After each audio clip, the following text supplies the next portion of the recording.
안녕하세요. 거저씨의 이코노미스트 기사 해설입니다. 오늘은 시진핑 얘기 좀 한번 읽어볼까 합니다. 시진핑은 좀 다를 줄 알았더니 여기 나와 있는 이 사람들이 이 시진핑의 그 예스맨들입니다. 그래서 시진핑한테 있어서는 로열티가 trumps ability, 충성심이 능력보다 우선한다 라고 합니다. 그래서 China's president, 차이나의 중국의 국가 주석은 지도층을 어떤 사람으로 꾸렸냐 하면은요, top team of 예스맨들로 꾸몄습니다. 예스맨, 완전 그죠? 예스. 그래서 이 기사는요, 10월 27일 기사입니다. 그래서 리더스에 나온 건데요, meritocracy with Chinese characteristics. meritocracy 지난번에 했었는데 뭐였죠? 능력주의는 능력주의인데 어떤 능력주의냐면 차이니즈 캐릭터가 가미된, 중국의 특징이 가미된 능력주의에 대해서 얘기를 하고 있습니다. 그래서 한번 들어가 보시죠. 시진핑이요, 그 third term achieved as a Communist Party on October 23rd, 10월 23일에 드디어 그 공산당 그 총서기로서 세 번째 임기를 부여받았습니다. 그런데 세 번째 임기를 부여받기는 했는데 President Trampling third term인 거예요. 완전히 관례를 완전히 뒤엎은 공산당 총서기로서의 그 세 번째 임기를 부여받았습니다.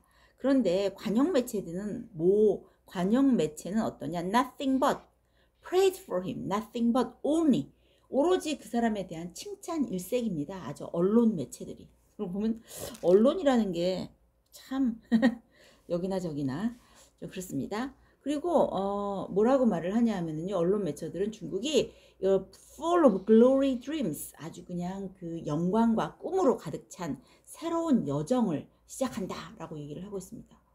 그렇게 관영 매체는 칭찬 일색을 얘기하고 있으나 on October 24th Global Financial Market, 그 다음날 취임은 23일 날 했는데요, 그 다음날 글로벌 파이낸셜 마켓은요 완전히 실망과 disappointment와 worry, 걱정으로 아주 가득 찼어 그 foreign investor들이 dumped, 다 버려버렸어요. 투매를 했습니다. Chinese share and its currency, 중국의 주식과 중국의 currency 그 통화량을 다 투매를 해버렸습니다. 그런데요, 사실 그 시진핑의 recoronation, 그런 재등극은 no surprise, 놀랄만한 일이 아니에요. 시진핑이 영구집권하리라는 사실이 갑자기 예상된 일도 아니고 예상되었던 일이기 때문에 no surprising. 투자자들을 놀라게 한 거는 그 시진핑의 그 재집권, 재등극이 아닙니다. 왜 그러면 이 투자자들이 중국에 대한 메리트가 없다라고 생각을 했냐면요, 그 시진핑을 주변을 둘러싼 뉴 리더십 팀이요, 그 새 지도부는요 어떤 사람들로 가득 찼느냐 하면 이 새 지도부가 이제 powerful 7 members, 7명의 그 7인의 상무위원회를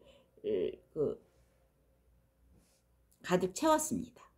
그런데 이런 powerful 7 members, 이런 사람들은 어떤 사람으로 가득 채웠냐면요, primary qualification, 아주 주요 그 자질을 어떤 거로 봤냐면요, not their expertise, 그들의 전문성으로 본 게 아니라 their loyalty, 충성심, 얼마나 충성을 하느냐, 이런 충성심으로 가득 찬 그런 것을 이제 선발 자격으로 보고 그 관료들을 그런 것으로 이제 채웠습니다.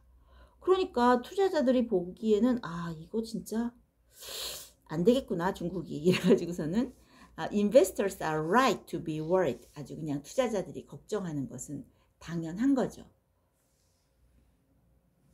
그래서 모든 게 발전을 하려면 견제 세력이 필요한데 이제 시진핑에게는 견제 세력은 하나도 없는 것입니다. 다 주변에 딸랑딸랑 예스맨만 있으니 이제 보이는 거죠, 미래가.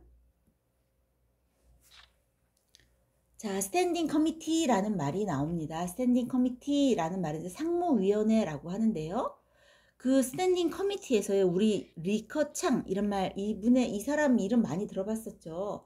이 사람은, 리커창이라는 사람은 상당히 시장 친화적인 사람인 거예요. 마켓 프렌들리 reformers 이렇게 리커창과 같은 market friendly 어떤 그 시장 친화적인 개혁가들은 리커창에게 약간 희망을 걸었는데 완전히 리커창은 사라졌고요.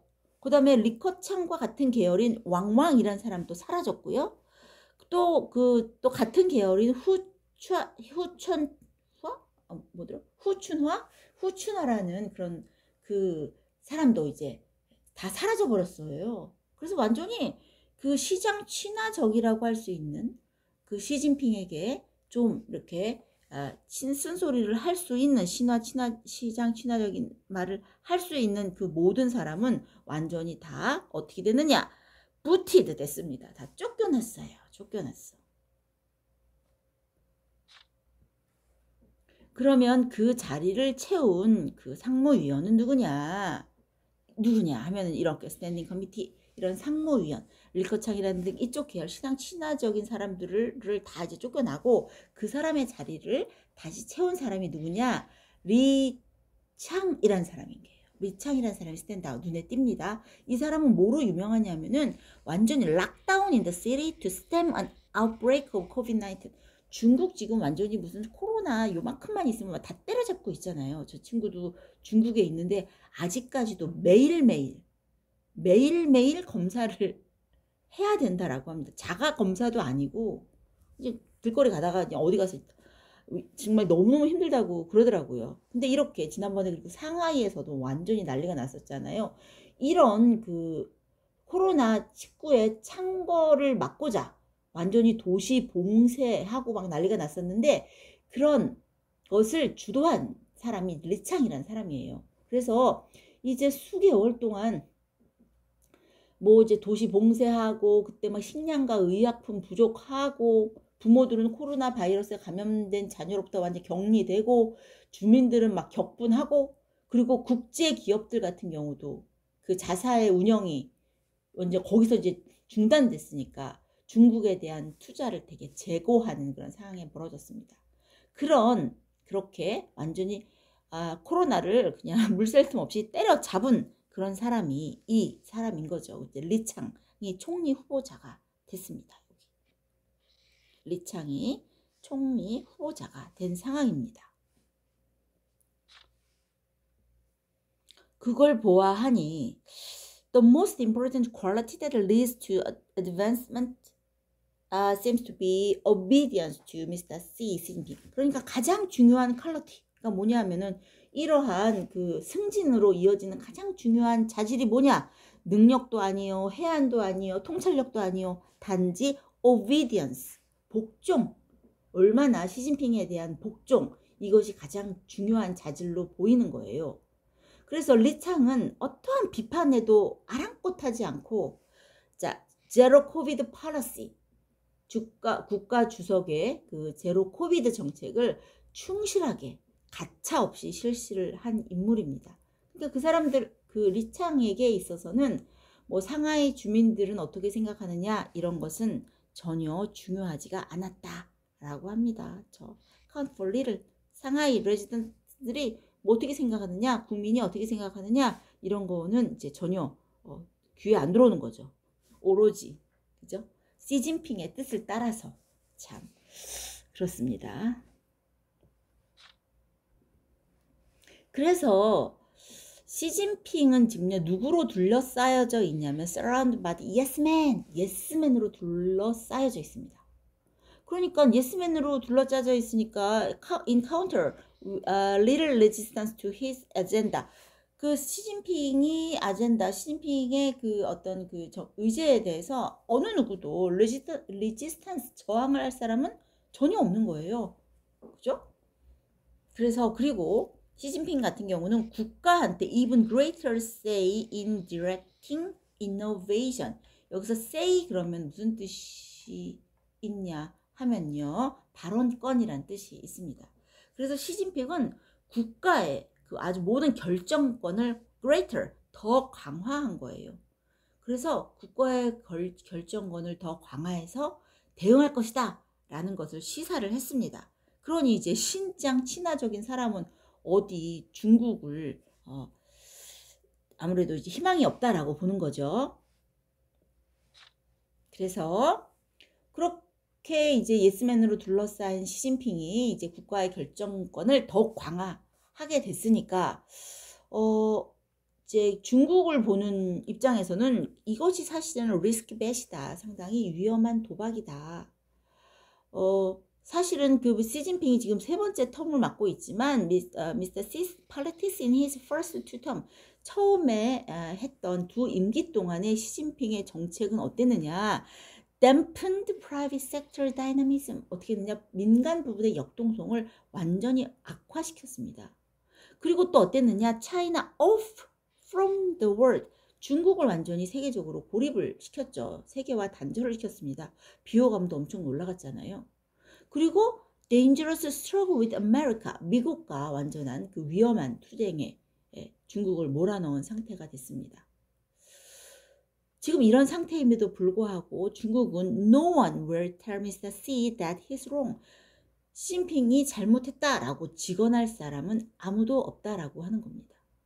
그래서 중국의 미래가 아주 어둡다. 이렇게 그래서 이제 투자자들은 알아서 다 발을 뺐다라는 그런 내용인데요. 권력이라는 게 뭔가요 정말. 시진핑이 그 처음에 될 때만 해도 시진핑은 그러지 않을 것이다. 적어도 좀 다른 지도자, 현명한 지도자가 되지 않을까? 라는 기대가 우리나라에서도 있었는데 이렇게 영구집권을 하면서 거의 그 다음에 본인은 아주 주변 사람만 예스맨으로 다 둘러싸이게 하고 승진의 기준을 자기한테 얼마나 복종하느냐라는 걸 이렇게 철저히 나가는 거 보면 권력은 정말 사람을 눈멀게 하는 게 맞나? 그런 생각이 듭니다. 정말 절대반지는 끼는 것보다 빼는 게 훨씬 더 어려운 일인 것 같습니다. 정말 누구 말대로 반지의 제왕 그 어려운 절대반지를 일부작에서도 못 빼고 3부작에 걸쳐서 이렇게 빼는 것처럼 그렇게 그 자기에게 주어진 권력을 조절하는 것이 그것이 아주 보통 어려운 일이 아닌 것 같습니다. 과연 중국이 어떻게 될까? 세상이 요즘 되게 어떻게 될까 궁금합니다. 자, 오늘도 저와 함께 공부하시느라고 수고하셨습니다. 자, 이 기사는요. 크리스 앤 수, 자, 네이버 블로그에 있습니다. 잘 해석이 되어 있으니까요. 한번 읽어보시면 좋겠습니다. 내용이 아주 간단하고 흥미로워서 제가 지금 저희 기타 모임을 제가 하는데 기타 모임에 출근했다가 기타 모임에 갔다가 지금 와서 이것을 얼른 찍어 올립니다. 아무튼 저와 함께 공부하시느라고 수고하셨습니다. 안녕히 주무십시오.